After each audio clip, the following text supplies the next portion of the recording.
Hi, എന്താ വിശേഷം? സുഖല്ലേ? ഇവിടെ ഉണ്ട്. 2 ദിവസമായിട്ട് ഭയങ്കര തിരക്കായിരുന്നു. അതാ പിന്നെ അങ്ങോട്ട് ഇതിലൊന്നും അത്ര ആക്റ്റീവ് ആകാത്ത.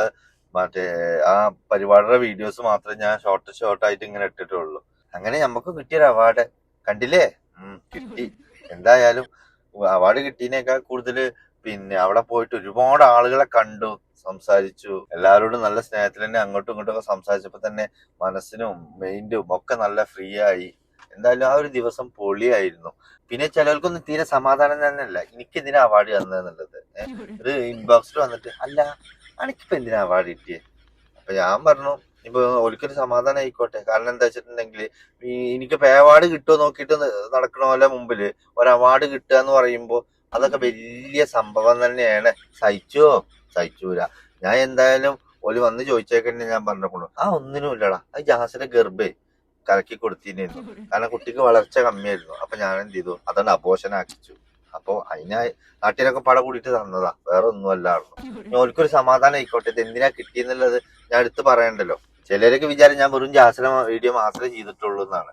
അല്ല, ഇനിയിപ്പോ ആരെന്ത് പറഞ്ഞാലും എനിക്ക് കുഴപ്പമില്ല. ഞാൻ ഈ സൈഡിൽ കൂടെ അങ്ങനെ പോകും. പണ്ടാരോ പറഞ്ഞ മാതിരി കാക്കകൾ കൂട്ടം ചേർന്ന് പരുന്തിനെ ആക്രമിച്ചാലും പരുന്ത് ഉയർന്ന് പോയിക്കൊണ്ടിരിക്കുന്ന അറിയില്ലേ. ഒരു ലിമിറ്റ് എത്തിക്കഴിഞ്ഞാൽ കാക്കക്ക് മനസ്സിലാവും എന്ത് ഇനി അങ്ങോട്ട് പോയിട്ട് കാര്യമില്ല എന്ന്. അപ്പൊ ഓല് ഇങ്ങോട്ട് തിരിച്ചു വരും. അതേമാതിരി നമ്മൾ ആര് കല്ലെറിഞ്ഞാലും നമ്മൾ ആ സൈഡിൽ കൂടെ അങ്ങനെ പോയാൽ മതി. അതിനൊന്നും മെയിൻ ചെയ്യണ്ട. അതൊക്കെ പോട്ടെ, ഞാൻ വെറുതെ നിങ്ങളെ സാടാക്കണില്ല. ഞാന് പറഞ്ഞില്ലേ കുറെ ആളുകളെ കണ്ടു. അതിന്റെ ഇടയിൽ ഞാൻ കോഴിക്കോട് പോയപ്പോ ഞാൻ കുറച്ച് ലേറ്റ് ആയി അവിടെ എത്താന്. അപ്പൊ എത്തി ഞാൻ അങ്ങനെ വണ്ടിയൊക്കെ നിർത്തി അങ്ങനെ ഇതിലേക്ക് ഹാളിലേക്ക് കേറുമ്പോ ഒരുത്തന്നെ അടുത്ത് വന്നിട്ട് ഷെരീഫേ മുത്തേ സുഖല്ലേ എന്നൊക്കെ പറഞ്ഞിട്ട് വന്നിട്ട് എന്റെ അടുത്ത് സംസാരിച്ചു. അപ്പൊ ഞാൻ സുഖാണ് അങ്ങനെ അങ്ങനെ എന്നൊക്കെ പറഞ്ഞ് ഞങ്ങള് നല്ല രീതിയിൽ സംസാരിച്ചു. അപ്പൊ ഞാൻ പറഞ്ഞു എന്താ ഇവിടെ എക്കണ അകത്തേക്ക് വരുന്നില്ലേ.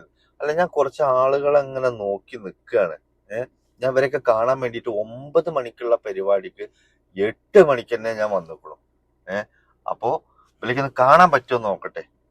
ഞാൻ അത്ര ഇഷ്ടപ്പെടുന്ന ആളുകളാണ് ആയിരുന്നു. അപ്പൊ ഞാൻ പറഞ്ഞു അപ്പൊ എന്താ അതിന്റെ അകത്തില്ലേ, ഞാൻ തന്നെ ലേറ്റ് ആയിട്ടാ വന്നിക്കണം, അതിന്റെ അകത്തില്ലേ ചോദിച്ചു. അതിന്റെ അകത്തൊന്നും കണ്ടില്ല. പിന്നെ ഇതങ്ങനെ വരുന്നുണ്ടല്ലോ ഓരോരുത്തരെ, നോക്കട്ടെ ആയിരുന്നു. അപ്പൊ ഞാൻ പറഞ്ഞു ഈ അകത്ത് ഒന്നും കൂടി നോക്ക്. കാരണം ഇത് ഇൻസ്റ്റാഗ്രാം അല്ല, ജീവിത ഫിൽട്ടർ ഒന്നും ഉണ്ടാവൂല. പെട്ടെന്ന് മനസ്സിലാകാനായിട്ട് കാര്യം ഒന്നുകൂടിയാണ് തരണം നോക്കാറുണ്ട്. അപ്പൊ അടുത്തേക്ക് അതും ശരിയാണല്ലോ, എന്നാ ഒന്നുകൂടിയും പോയോക്കട്ടെ പറഞ്ഞിട്ട് പിന്നെയും പോയി. പിന്നെ ഞാൻ പോരാൻ നേരത്തെ അവനാ കണ്ടത്. സംഭവം ഞാൻ മോന്റെ ചളി ഇറക്കിയതാണെങ്കിലും ഈ ഞാൻ ഉൾപ്പെടെ ഫിൽറ്റർ ഇട്ടിട്ട് തന്നെയല്ലേ ഇപ്പൊ ഈ വീഡിയോ ചെയ്യുന്നത്. പക്ഷെ എല്ലാരും അടിപൊളിയായിരുന്നു കേട്ടോ. എല്ലാരും കണ്ടതില് ഭയങ്കര ഹാപ്പിയാണ്. അപ്പൊ അതിന്റെ ഒരു തിരക്കിലായിട്ട് അങ്ങനെ വീഡിയോ അങ്ങനെ നീണ്ടുപോയതാ. ഇൻഷാ അല്ലാ 1-ാം തീയതി ആകാനായില്ലേ.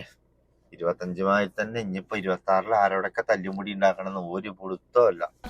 അതതിന്റെ വഴിക്ക് അങ്ങനെ പോട്ടെ. അത് ആലോചിച്ച് തല ഉണ്ടാക്കണ പരിപാടിയൊന്നും എനിക്ക് വണ്ടേ ഇല്ല. അപ്പോ വരുന്നതൊക്കെ വരുന്നിടത്ത് വെച്ച് നേരിടാന്നുള്ളതാണ്. സാജിദ വന്നു, സാജിദാനെ രക്ഷിക്കാൻ പാത്തി വന്നു, ഓലെ രണ്ടാളി അഡ്രസ് ഇല്ലാതെയായി. പിന്നെ ഇപ്പതാ ഇങ്ങനെയൊക്കെ അങ്ങനെ അങ്ങനെ അങ്ങനെ പോണു. അങ്ങനെ അങ്ങനെ അങ്ങനെ പോട്ടെ, അല്ലാതെ ഇപ്പൊ എന്ത് ചെയ്യാനാ. എന്തായാലും എന്റെ വീഡിയോ കാണുന്ന അവിടെ പരിപാടിയിൽ പങ്കെടുത്ത എല്ലാവരും ആരോടെങ്കിലും ഞാൻ മിസ് ചെയ്തിട്ടുണ്ടെങ്കിലോ ആരെങ്കിലും കാണാൻ ഞാൻ എന്നെ കൊണ്ട് പറ്റുന്ന കണ്ടവരോടൊക്കെ പോയി ഞാൻ മിണ്ടിയിട്ടുണ്ട്, സംസാരിച്ചിട്ടുണ്ടെങ്കിൽ ആരെങ്കിലും മിണ്ടാതെ ഇപ്പൊ കുറെ ഇൻബോക്സിൽ എനിക്ക് മെസ്സേജ് വന്നു ഇൻസ്റ്റാഗ്രാമില്, നിങ്ങളൊന്ന് തിരിഞ്ഞു നോക്കിയില്ല, നിങ്ങളൊന്ന് പരിചയപ്പെടാൻ പറ്റിയില്ല എന്നൊക്കെ പറഞ്ഞിട്ട് കുറെ മെസ്സേജ് വന്നപ്പോഴും. പക്ഷെ സത്യം പറഞ്ഞു കഴിഞ്ഞിട്ടുണ്ടെങ്കിൽ ഞാൻ കണ്ണുകൊണ്ട് കണ്ടവരൊക്കെ ഞാൻ പോയി അങ്ങോട്ട് മിണ്ടിക്കണു, പിന്നെ കയ്യെടുത്തുക്കണു, സംസാരിച്ചിക്കണു, ഒക്കെ ചെയ്തിക്കണു. നമ്മളാരും വലുതുമല്ല, നമ്മൾ ആരേക്കാൾ ചെറുതും അല്ല, അങ്ങനെ വിശ്വസിക്കുന്ന ഒരാളാണ്. എന്നാൽ തന്നെ ഞാനും സബാനും നിൽക്കുമ്പോ ഇന്ത്യ സബാന്റെ കൂടെ ഒരുപാട് ആളുകൾ വന്ന് സെൽഫി എടുത്തുക്കണം. അപ്പൊ ഞാൻ തന്നെ ആലോചിച്ചു, ഞാനൊക്കെ എന്ന് പറഞ്ഞാൽ ഈ അടുത്തായിട്ട് വന്ന ഒരാളാണ്.